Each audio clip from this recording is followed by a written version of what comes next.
அருமை மைந்தன் ஸ்டாலினும் அது உதயநிதி இன்பநிதியும் 2 பேரும் அவங்களோட இருக்க ஃப்ரெண்ட்ஸும் உட்கார்ன்றதுக்காக இப்படி கலெக்டர் நிக்க நியாயமா? மதுரை அலங்காநல்லூர் ஜல்லிக்கட்டு போட்டியில் மாவட்ட ஆட்சியர் சங்கீதாவின் இருக்கை துணை முதல்வர் உதயநிதி ஸ்டாலின் மகனுக்கு வழங்கப்பட்டது குறித்து முன்னாள் அமைச்சர் ஜெயக்குமார் வெளுத்து வாங்கியுள்ளார்.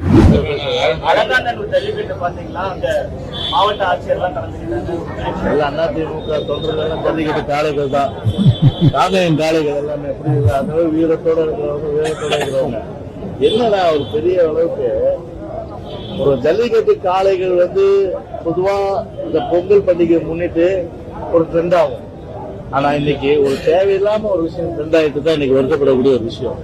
அதுவும் பாத்தீங்கன்னா ஒரு IAS இந்திய ஆட்சிப்பணி அதிகாரி, அந்த ஆட்சிப்பணி அதிகாரி ஒரு நிக்கிற நிலைமையும் ஒரு ஸ்டாலினுடைய அருமை மைந்தனாக இருக்கின்ற உதயநிதி, அவருடைய அருமை மைந்தனாக இருக்கின்ற இன்பநிதி, அது அருமை மைந்தன் ஸ்டாலினும் அது உதயநிதி இன்பநிதியும் 2 பேரும் அவங்களோட இருக்க ஃப்ரெண்ட்ஸும் உட்கார்ன்றதுக்காக இப்படி கலெக்டர் நிக்க நியாயமா?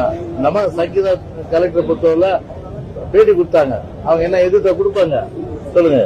ஏத்து கொடுத்தா அடுத்தது பார்த்து அந்த இது ட்ரெஷரி டிபார்ட்மெண்ட்ல தான் இருப்பாங்க. அவங்க ஆர்சி டிபார்ட்மெண்ட் ஒண்ணு இருக்கு இல்லையா, கலெக்டர் தூக்கிடுவாங்க, அதுலதான் தூக்கி போடுவாங்க அவங்க. அதனால அந்த அம்மா உள்ள தெரியும், அந்த மனசை பிடிக்கிட்டு அவங்க வெளில பேட்டி கொடுத்தாங்க. அது வேற விஷயம். அது அதனால அதெல்லாம் உண்மை கிடையாது. தமிழ்நாட்டை பொறுத்தவரை உலகம் முழுவதும் பார்த்தாங்க எந்த அளவுக்கு ஒரு இடியமீனுடைய ஒரு மன்னராட்சியுடைய சர்வாதிகாரம், இடியமீனுடைய மன்னராட்சியுடைய சர்வாதிகாரம் தலை தூக்கி இருக்கு எல்லா இடங்களும் இருக்கு. அது ஒரு சாட்சி. இது அந்த ஜல்லிக்கட்டும் ஒரு சாட்சி. அது ஏன்னா ஆட்சி பணிகள்ல 2வது பாத்தீங்கன்னா ஒரு அமைச்சர், இந்த அமைச்சர் இருக்கும்போது அதுக்குன்னு ஒரு கண்ணியம் இருக்கு, மரபு இருக்கு, மாண்புகள் இருக்கு. அந்த மாண்புகளை செய்திகளை உள்ளது உள்ளபடி தெரிந்து கொள்ள ரெஃப்ளெக்ட் நியூஸை சப்ஸ்கிரைப் பண்ணுங்க.